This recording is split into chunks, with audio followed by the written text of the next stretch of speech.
নমস্কার। এখন আমি গীতা পাঠ করছি। রাধে রাধে। অবদ্ধ চুত্ত আত্মা দেহ মধ্যে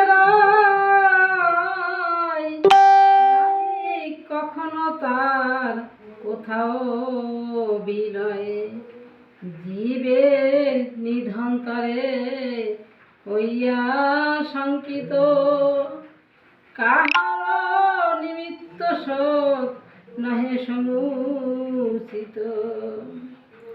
স্বধর্মের প্রতি যদি কর নিরীক্ষণ,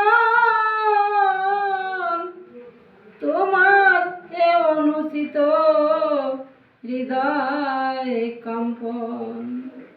যেহেতু এ ধর্মযুদ্ধ জেনে রাখো ভাই, ক্ষত্রিয়ের এর সে বড় কিছু